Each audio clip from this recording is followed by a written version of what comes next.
Well, a very good afternoon on the 17th day of March 23. I'm sitting here just opposite the Keltie Brig, halfway around the Minnie Road, between Gilmerton and the Glenturret Distillery. The Keltie is very, very quiet waters. It can be raging at times, but it's normally a very placid kind of stream. Although the Keltie falls some way upstream are often fairly dramatic.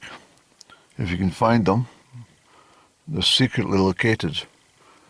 I must go back up next time we get some very heavy downpours, and we'll have a little gaze.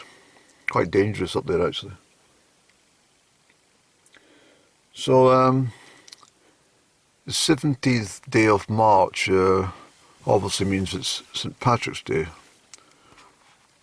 And the trouble, well, let's not be negative, Andrew, but I often find that a lot of Scottish people with no Irish descent seem to go out and celebrate St. Patrick's Day and guzzle on Guinness and stuff like that. So if you actually says to them, when is St. Andrew's Day, or who is the patron saint of Scotland, they wouldn't be able to tell you.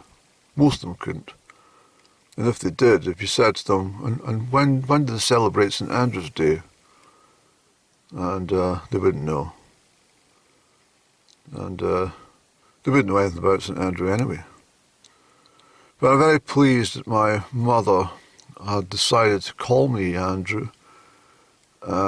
She told me that she was at the cinema with my father when she was pregnant with me.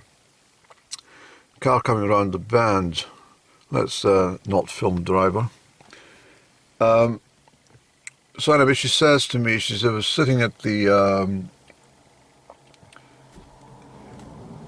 nice wave from that pleasant girl. Thank you very much. That's nice, and I like kind gestures. You know, she's obviously that I'm doing some chatting to my camera. She could see that quite clearly. But anyway, yeah. So Mum and Dada were, or Mum and Dad were at the cinema, and don't know what they were watching, but she told me she was fully contemplating calling me Alistair, I beg your pardon. Alistair was going to be my name. And somebody came on the film, and the girl said, Andrew. And my mum heard this ring of Andrew, and she thought, she says to my dad, we're not going to call him Alistair anymore, we're going to call him Andrew. And I think my dad was quite pleased, actually. It was also the fact that, my brothers were all disciples as far as the names are concerned. Not all, I mean, I don't have, 11 brothers, but you know what I mean. Anyway, there's a fairy. Well then, good afternoon to you. And I wrote a poem sitting on that wall of the Keltie back in April 2004. I remember the day very well.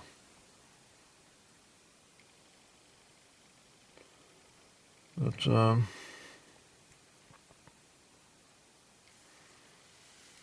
anyway, I'm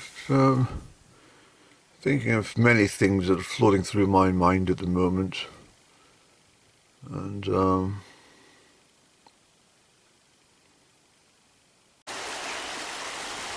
these are the very calm waters of the Keltie, and the confluence of the Keltie and the Shaggy is just downstream here, just down at the corner.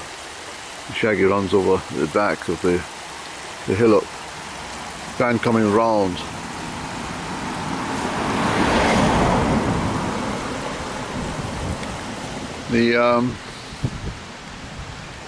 the wooden cottage along here.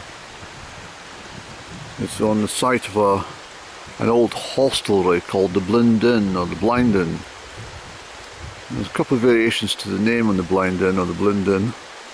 It's called the Blind Inn actually, but it was actually a pub, but it was one of these things where, not in my day, I'm going back here, over a century, much more, Andrew. And the reason for the name was it was, you couldn't see it until you were next to it, you see, because of the foliage of the trees, etc. The Blind Inn, you didn't know it was there until you got to it. That was one variation of the name, and the other one was it was blind to the authorities, because of course around about the upper reaches of these little areas, very famous for whisky distillation, illegal whisky distillation, to avoid the excise duty, the excise man, and there was a lot of illegal stills. In fact, up at Glen Turret, up at the top, it's quite unusual to think that Glen Turret Distillery, being the oldest operational whisky distillery in the country, actually had some of the last stills operational just up the glen a bit. And of course in Glen Turret itself, I think I've mentioned before, that was where the last wolf in Scotland was killed in 1715, just at the time of the first Jacobite uprising in these parts. Yes, and of course I meant to mention I was down at, well, I had an appointment with Dr. GP, but Dr. GP is not in today. He's gone off to some regatta, some sailing regatta somewhere. I think he was down by the Isle of Wight or something of that nature, but he's off in some regatta. So I had a new doctor, Dr. Dulles is his name, and frightful man, I have to say. Not at all courteous, and he obviously doesn't, well, he's not aware of patient confidentiality. He came through to reception to collect me, and I'm telling you the truth, this is what he said. He's, "Fuck! What can I do for you?" I says, and I was absolutely startled, and I says, I raised my hand like I was a school child in front of the teacher, and I raised my hand, and he says, "What's wrong with you?" Everybody was looking at me through their face masks, and I was like, and I says, he says, "Are you all right in the head?" And I says, he says, "You didn't look right in the head. Come with me." And we went along the corridor, and I was all very embarrassed, and I was very shaken up, and some of the reception staff they raised their eyebrows at the doctor and said, "Oh, come on, it's very low vibrational type conversation for this particular practice. We pride ourselves on the very fact that we have a very calm atmosphere at this health establishment, and please don't ruin the reputation of the health centre."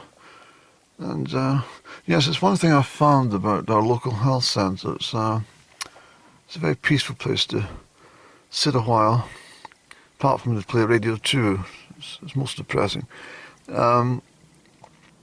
Although I do think that the reason to play Radio 2 is to try and alter your mindset before you actually speak to the GP. I'm quite sure that if you walk in with a smirk on your face and you're only down because you get a sore finger or something, I think some of the music on Radio 2 can tend to lower your spirits slightly, and when you're going for this, to talk about your sore finger, you end up talking that you're depressed. and you prescribe some medication as a result. And I also think that there's the opposite end of that, because when you walk in and you have got anxiety or depression, and there's a little bit of a jingle music on the radio too, your mood elevates just slightly, and the time you get to see the GP, you're like, what the hell am I down here for? He says, what's wrong with you? I don't know. Nothing at all. I quite listened to that record on radio too. I just listened to it a moment ago. It reminds me of when I was happy. Well, get out of here, and don't come back here. Listen to radio 2 at home. That's my prescription for you today. Bye bye.